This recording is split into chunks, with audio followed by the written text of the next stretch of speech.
What's gonna happen to Tesla stock in 2023? Does anyone have a bold prediction? Do we get a 2x? Do we get a 3x? Do we go down another 30%? What do you guys I think? think you got at least a 2x from here. I think it's been beaten down. That's one of the companies that I think is actually going to have a beat.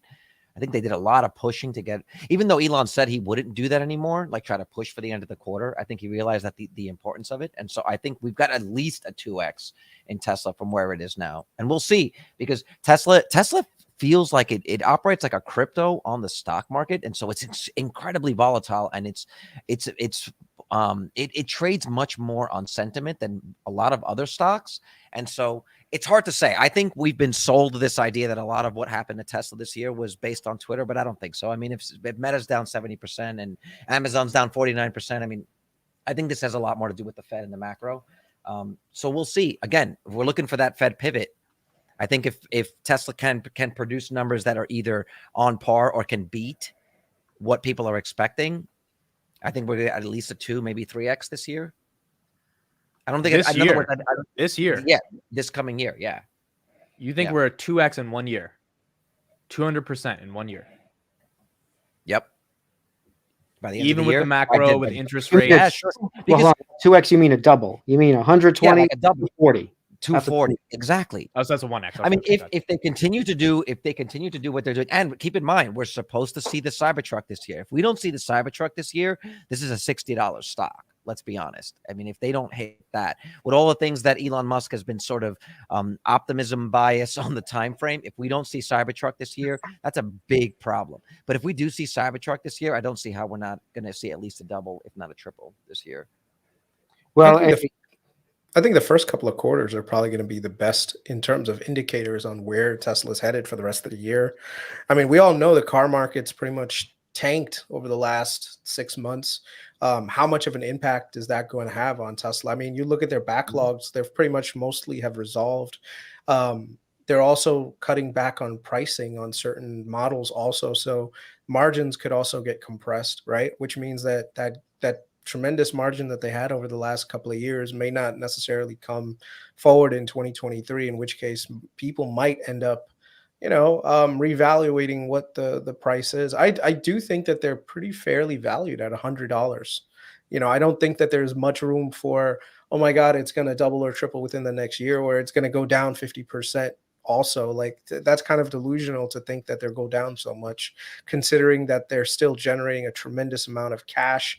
Their value is still there. It's just margins, I think, are definitely going to be compressed, and the growth rate to grow 50% year over year, especially when the industry that you're primarily targeting is on the decline, is going to be rough and it's going to be hard. So that reevaluation might keep Tesla grounded pretty much. Just to interject, though, I think that Tesla's not operating in a bubble, and I think a lot of the legacy OEMs are I think that we're in the valley of death. We're hearing echo. Chris, your mom wants you. Go eat dinner.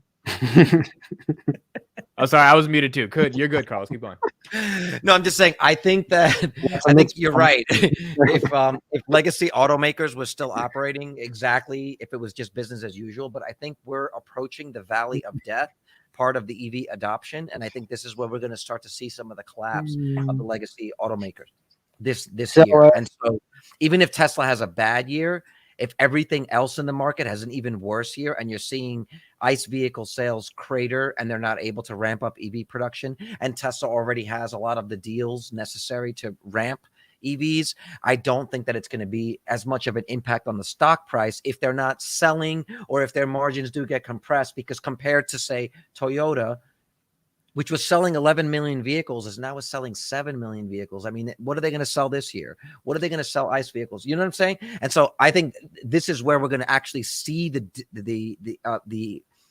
gap that Tesla has in terms of their progress on getting EVs to mass market versus the other OEMs.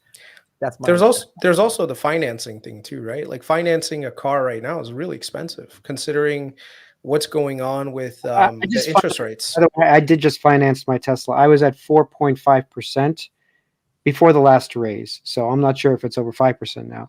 But you got to, right now, these cars are not being financed by people looking at $20,000 cars. Mm-hmm. Do you know what I'm saying? Yeah. Like that 4.5% did not make me stop.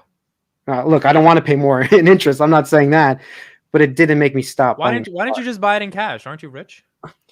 Well, thanks for outing me, on the internet. It's because Vitalik can generate more money on his cash than he's paying in interest. That's a simple Not with equation. investing in Meta. He's down so much. Yeah, I'm down in that. That's what those leaps. He got the leaps though. Yeah, you'll find out rich people don't care about this because they take money from one thing that pays for another thing. That's usually what they try to do. So the 4.5% comes from somewhere else, not from me directly. But anyway, that's a whole different story. But actually, I think it was Vitaly. Vitaly made this point on our last podcast: is that this is the first time that Teslas will be eligible for this $7,500 tax credit. There is some weird shit going on in terms of like whether or not the Model Ys or which versions of the Model Ys. But if you think about it, every other OEM has had access to this, and this is the first year that Tesla will also have access. You're looking at driving the price. It's hard to say because you just got a lot of forces pulling in different directions, and so we have to see where the dust settles. But I think overall it's going to be a net positive for Tesla. I think one of the things Tesla really needs to do is get in the lithium game, because it is lithium. Yeah, I know, but it's not to the level that they need to get into, because if you look at Tesla, one of the greatest things about them is that they're vertically integrated, right? Where they're literally the battery manufacturers, they're the car manufacturers, they do the infrastructure on the electricity. Hell, they have the solar part, which partially powers those things. So all their stuff is fully, but the problem is they're reliant right now on suppliers for the raw materials for the lithium, because they have to buy that from and refine it and do all this stuff. And so I would think that now Tesla, especially with Elon, the way that he is probably the next thing, which is, and I heard rumors about it, which was the next thing they're going to do is invest in refineries for lithium, so that this way all they have to do is just buy the raw material and then they can refine the lithium and integrate that into their supply chain. So this way it's almost like the one thing Elon is really good at is cutting out middlemen. Like, he hates middlemen. If you notice that, like, think about all the best marketing, product, the best part is no part, the best, right? Exactly. The best partner is no partner. Right. Okay, I do have something to add. I went on a road trip to Michigan in my Tesla, okay? And I actually didn't think the Supercharger network was a big deal, by the way, before I went on the road trip. I was thinking, like, I have a charger at home. I know people in the city will obviously charge at Superchargers or go to local places to plug in. But I was thinking, who's going to do that in the middle of nowhere? Because I figure you go home and you just charge, right? But everywhere I went, those Superchargers were busy, like in Ohio, in Michigan. Like, these are bumfuck areas that I went to. It wasn't like the main cities. And they were busy. So I started thinking, and me and Carlos are going to do an episode, which you guys should also look into, that what is this Supercharger network work when you project out to Tesla having 10 million vehicles produced per year in 2030 or whatever they're going to make? Because these are some of the projections. Let's say it's 8 million, but that's per year. What happens to that Supercharger network? And I don't know if you guys are thinking about that, but that they're basically building an Exxon replacement. Yeah. They're building some sort of energy replacement. And nobody, I know nobody else is doing that. Nobody's actually including that in their projections, and Wall Street is not including it because it's a small business right now. But if the numbers are true, how do they monetize that exactly? They make a spread on the electricity. They charge you for the energy. And right now, it doesn't even matter to them because they're not trying to make money on that. They were trying to just build a network. That's what they're trying to do. The cars subsidize all of this stuff, right? But if you think about everybody else, Ford doesn't have that. GM doesn't have that. They don't have a mini Exxon being built. So I love that everybody compares this to car manufacturing, but this is not a car manufacturer. You can say, yes, they make cars, of course. But then they have this whole other Exxon business, energy business that's happening, and it's a little baby right now, and Wall Street is not going to project out to 2030 about it. What is the margin on it? Because the margin in a gas station is non-existent, right? They sell you like donuts. What is it a loss leader? I mean, like right now, yeah, they're not making any profit on it. No, but at scale, like, what is it, $20 to fill up your? Well, okay, so hold on. It's a different model. I want to point this out. It is a different model. So you go to a gas station right now. Usually there's an attendant, right? There's a big plot of land that's in Jersey. In Well, hold on. Jersey, you're not allowed to put your own gas. Let me finish this point. This is important. I went to all these Tesla superchargers. Once again, I wasn't thinking this way before, but I went to all these Tesla superchargers. They're not located usually in gas stations. They're in places like malls and Myers is like a big super center, like a Walmart. They're in Walmarts. Yeah, I was in Walmart, and they have a little plot of land. Literally, it's the size of a car times 10 stalls. Like, it's a small little tiny plot of land from this company that they're just renting this space for minuscule amount. There's no attendant there. You have to take your hand and you have to plug in your own fucking car. Okay. The cost of this network must be minuscule to them to maintain and to keep up. And as it grows, this could be a massive revenue generator. Okay. This is not the same thing as a gas station. So whatever market cap Exxon has. Where does the revenue come from? The actual charging of the electricity, because gas stations don't make money on the gas. It's the spread. Money. It's the spread. The amount of electricity. Yeah, the electricity comes in from the power, the utility company, and then Tesla adds a few points on top of it. Right, that's the spread that they make, and then they sell that to the customer who charges with. So V, how much do you pay to fill up your Tesla right now? It varies per location because the electricity rates are different. Yeah. But some places were 35 cents, some places were 40 cents, some places were 43 cents. This is per kilowatt. $30 in a charge. To fill up my whole tank at a supercharger station is around it's 24 bucks to $30, somewhere in that range to get 300 miles out of it, somewhere around there. Okay. Chris, you're muted. Well, my point is that I know it's bearish right now, and I'm not saying I'm actually not saying Tesla will double and triple this year, but I do want to point out that anyone not DCAing into a company got really bad service. It's just a lot of data that they have to crunch and put in here. But let me just put it the charts. Hold on. V, go ahead, finish up. My point is that I know there's a lot of people who are bearish on Tesla right now because it's easy to be bearish on stocks that are down, right? Everyone's bearish on Meta, Google, Amazon, whatever. My point is very few companies like Tesla are even growing at 35%, even if that's what it is, and it's not 50%. Very few companies in the stock market can do that. Tesla is one of those companies. So to your point, Chris, I think your valuation is completely shit when you're saying it's $100. And no, but that's a reason for that, because you know very well that it's growing at 30% plus, right? You know that part of it, I believe. Plus, you know they have this whole supercharger network. You know they're doing this energy business. You know that is happening. So when they're growing 30% plus and they're being valued with a forward PE of like 25 or 22 now, whatever it's dropped to, it still feels undervalued now a little bit. Maybe not a lot, but a little bit undervalued. And that means DCAing is probably the appropriate thing to do in a market like this right now, as opposed to saying, oh, I'm going to wait till it's $60 because I'm a fucking genius. It's probably better to just DCA into quality and then let just the market do what it's going to do in the long term, which is, probably reward Tesla for what it's doing. Mm-hmm. I don't hear you, Carlos.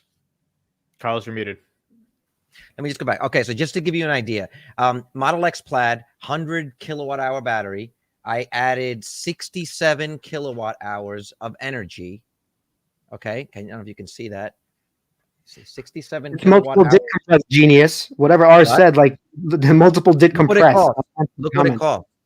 That's what it costs to go 67 kilowatt hours of energy. Yeah. If you compare that to a gas car, that's like three-quarters of the tank of gas. Yeah. So it's a $19 versus.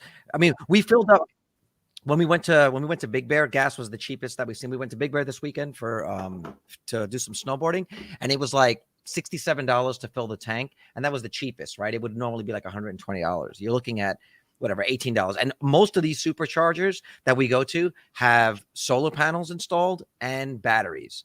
So you could say that unless they're charging at night and the batteries are dead, most of the energy that's coming in that they're giving to customers is coming in for free. I mean, the solar panels, I don't think the solar panels are paying nearly the amount of electricity. I think more so they're putting power in the batteries. They're putting power into the batteries. But what I'm saying is the batteries are probably getting charged up during off-peak hours and then releasing during peak hours, because that's a lot of money. Now, here's the thing, though. If Tesla gets this right and ends up becoming much, much larger in terms of supercharger network, dude, they can charge whatever they want. They can increase the price even. They could charge more money. They're starting to open it up to non-Teslas. Like That's the other thing. It's a whole business. But they could charge non-Teslas more money. They could charge a I'm confused about that. So Ford is gonna have to get charging from the Supercharger network, which means they're gonna be paying Tesla essentially. No. Ford has nothing to do with this. Yeah, Ford no, like a Ford car, like a Ford car. Can a Ford car? A Ford customer can charge at a Tesla Supercharger, but theoretically, Tesla could charge them whatever they want. Not in the United States, but in Europe and overseas, they're starting to open it up, so they could charge them more money, and still be less than what it would be to gas up the equivalent ICE vehicle, and they could still give a discount, or what would be seen as a discount to Teslas. Now here's one thing that no one seems to talk about, but I think it's important. The Tesla supercharging network is fucking reliable. Okay, everyone that I spoke to said the same exact thing.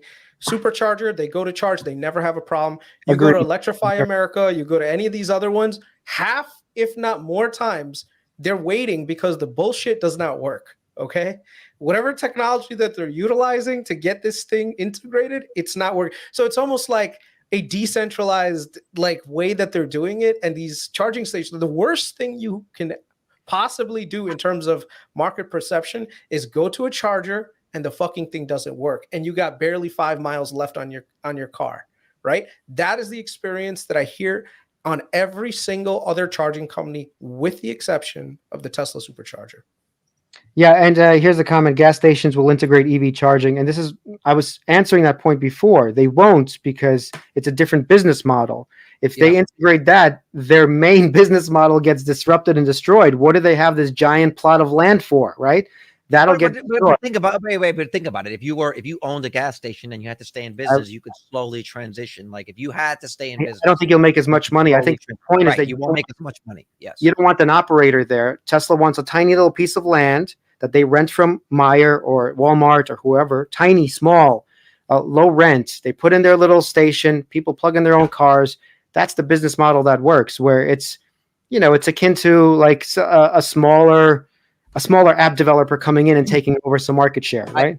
I heard something, or I was watching a video recently that was talking about what they call the natural resource curse. And it's about like the countries where a lot of the natural resources, say oil, that have those natural resources, are the curse is that they never develop. Those countries never develop because it's too easy. They have a natural resource, they basically give it to them. So there's never any incentive for them to innovate, right?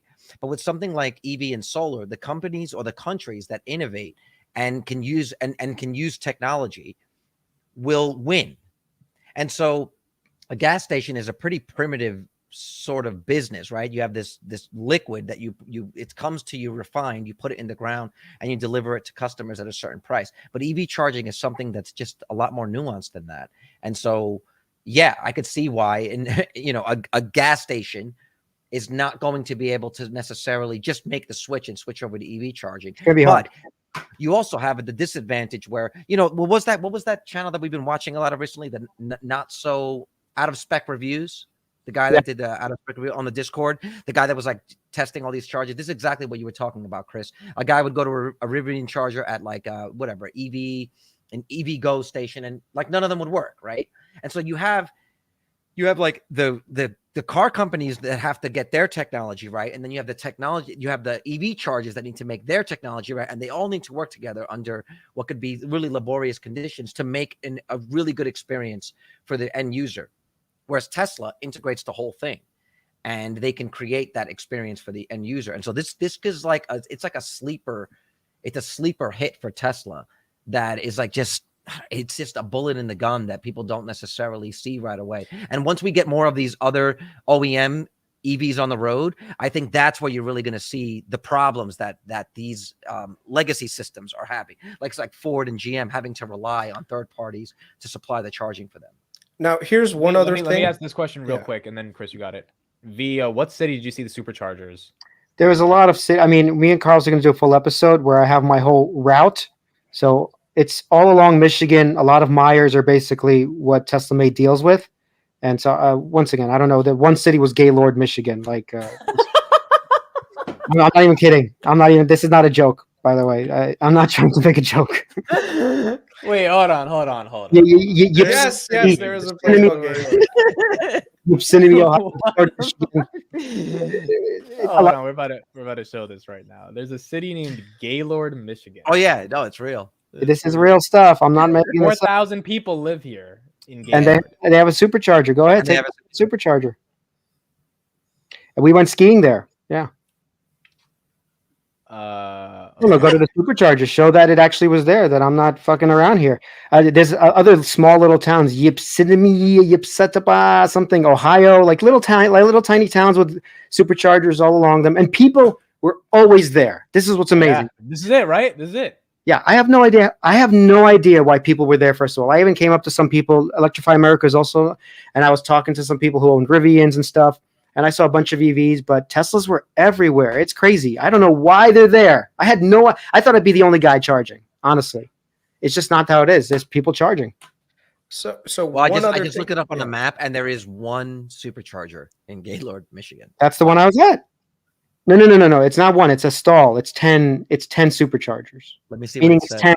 It's a 10 stall or 8 stall, something like But that. it tells you. It says yes, there are 10 ports. Yes, and there you go. Is 250. And the thing is, I think Tesla made a bunch of deals with Myers because I always saw them in a Meijer or a Walmart.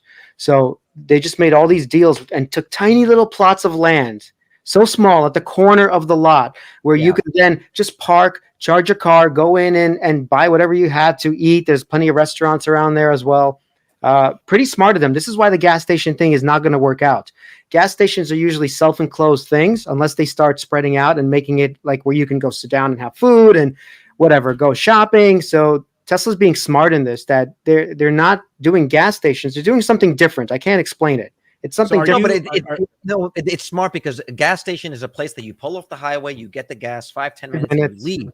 But at a Myers, if you're going there anyway, you're probably going to spend a minimum of 30 minutes. And so they know that you've already got some of the— Everybody parked at the supercharger, went into the Meijer, and spent some time doing whatever the fuck they were doing, buying condoms probably. Right. But that's what they were doing, and then they came out.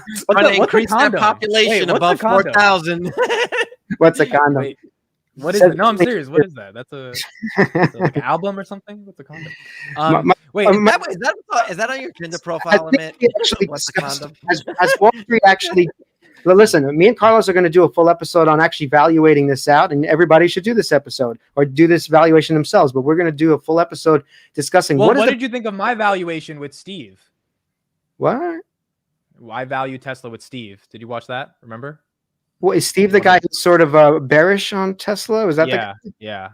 Yeah, I think he's treating it like a car company. What was the TLDR? The TLDR was Tesla should be a $200 billion market cap, maybe.